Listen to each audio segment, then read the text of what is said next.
Chapter 22. The Legend of Mandhata. Om Shri Ganeshaya Namaha. Nara and Narayana continued the narration. Of the 14 Manus, 6 described earlier had performed rigorous penance to propitiate Lord Ganesha. They chanted various mantras, performed different types of meditation, and pleased Gajanana. After 1,000 years, Vignapati Gajanana manifested to grant boons. He said, O wise Manus, ask for any boon that you desire, and I shall grant it. O eminent Muni, they performed his puja, extolled Gajanana with various stotras. The stotras were innumerable and hence difficult to recount. Gajanana granted all their wishes and returned to Swanandaloka. All the Manus became aware of their duties and engaged in executing their assigned tasks. After each Manvantara, era of Manu was concluded, they worshipped Ganeshwara again with faith to attain yogic peace. O Mahamuni, they became proficient in yoga stepwise and eventually became one with the divine Brahma, Brahmabhuta. They became absorbed into the form of yoga, divine supreme, with only one desire in their hearts. They had many sons, describing them as impossible. The lineage of the children and the grandchildren serially protected the earth. The current Manvantara is the Vaivasvata Manvantara. I shall tell you about the progeny of this Manu in brief. O Mahamuni, listen attentively. Muni Vaivasvata Manu begot 10 sons who were as valiant as their father. Sudyumna was the eldest son. He was transformed into a woman later in his lifetime. The other 9 sons were Ikshvaku, Nriga, Saryati, Dishta, Drishna, Karushka, Narishyanta, Prasadhara, and Nabhaga.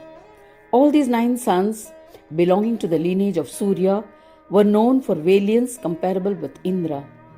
Sudyumna, who was the eldest, transformed into a woman. He was a progenitor of the Chandra lineage. Once Sudyumna went to the forest for hunting with his army. He wandered in the forest in search of a prey. By a stroke of destiny, he accidentally entered Gaurivana forest. He was immediately transformed into a woman. Shiva had cursed the forest forever to keep it reserved for Parvati. O Markandeya, listen to its frightful reason. Once in the Gaurivana, Shankara and Parvati were both naked and engaged in conjugal bliss. Unaware, Vasishta and other Munis visited the Gauri forest, eager for his darshana. Seeing the Munis, the couple were ashamed. The Munis were also embarrassed and averted them. It was then that Shiva cast a curse on the forest. Men were prohibited from entering the forest. If any man were to enter the Gauri forest, due to the influence of the curse placed on it by Shambhu, he would be transformed into a woman. In accordance with that curse, Sudyumna was immediately changed into a woman. Endowed with large bosom, he became a beautiful woman. At the same time, Chandra's son Buddha visited that place. Buddha was infatuated by the beauty of the gorgeous maiden. She too was infatuated with a handsome youth. They engaged in an intercourse. The woman was abashed and returned home. Later, a son was born to her, the progenitor of the lineage of Chandra, named Pururava. He became acclaimed for conducting karmas related to Shraddha due to his devotion for his father. Vasishta Rishi initiated the princess Sudyumna into the Mahamantra of Ganesha, Vinayakaya Namaha. The princess went to a forest and performed austere penance. Ganadhyaksha was pleased after 100 years with her austerities and manifested. She performed an excellent puja. She asked for a boon that would revert her to the masculine form. Dundi granted the boon. She was instantly transformed into a male. Ganesha returned to Swanandaloka.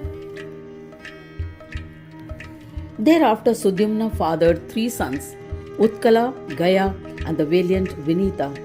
Sudyumna handed over the kingdom to the sons and went to a forest. He performed austerities towards Ganesha through the path of yoga. He resided in the forest and accomplished Shanti Yoga.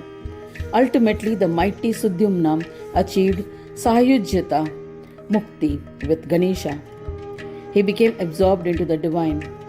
O Muni, when Sudyumna was in a feminine form named Ela, Manu had appointed Ikshvaku to his throne.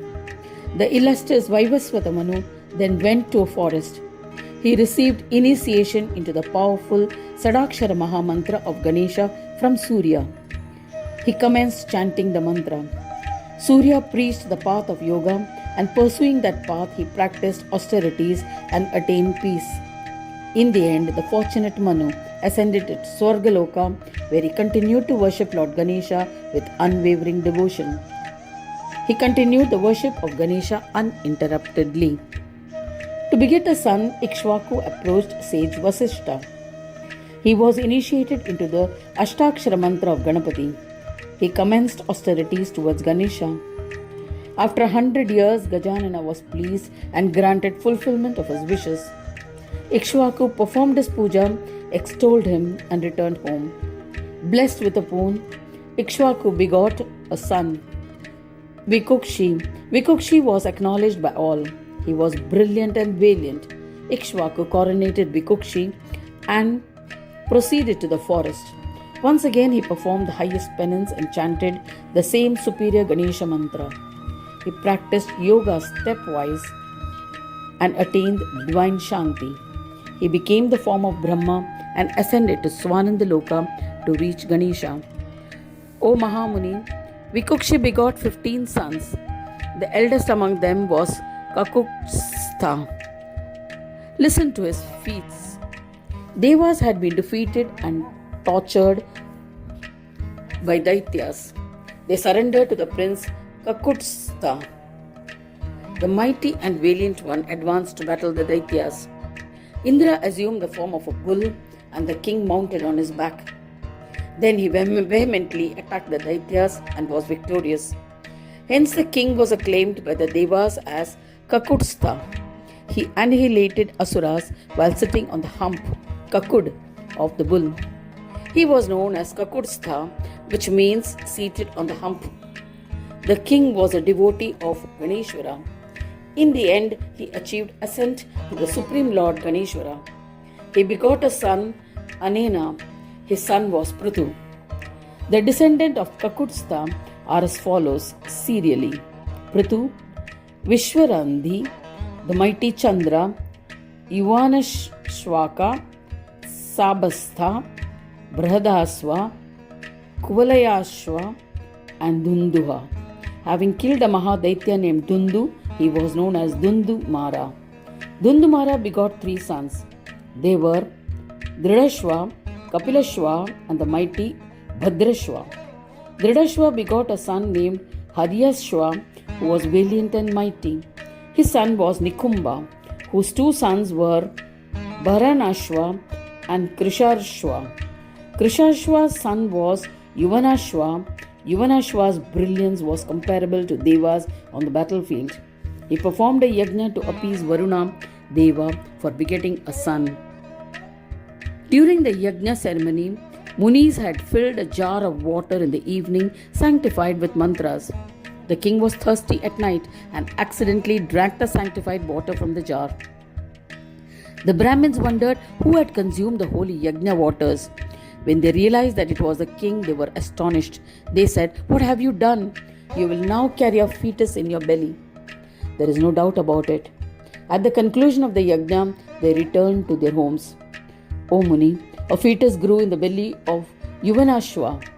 At maturity, Devendra tore open the belly, delivered the child, and restored the belly as before. People wondered, who will breastfeed and nurture this child? Indra replied, I shall provide, or Mam Dhyasyati. Thus the Brahmins named the child Mandhata. Indra nurtured the brilliant child. The child grew up to be splendorous and always victorious. He gained the title of Sarvabhauma, or universal monarch of the 3 worlds. Mandhata's virtues was indescribable. He would sing bhajans of Ganaraja reverentially. He was initiated into yoga by Vasishtha. He was revered by yogis. After handing over his kingdom to his son Purukutsa, he went to the forest. He engaged in the worship of Ganesha. In the end, he became one with the Supreme Brahma and became absorbed into Swananda Ganapa. Thus ends the 22nd chapter titled The Legend of Mandhata in the third Kanda of the Purana Upanishad, Shrimad Mudgal Puran, describing the legends of Mahodara, dedicated to Sri Gajanana. End of chapter 22.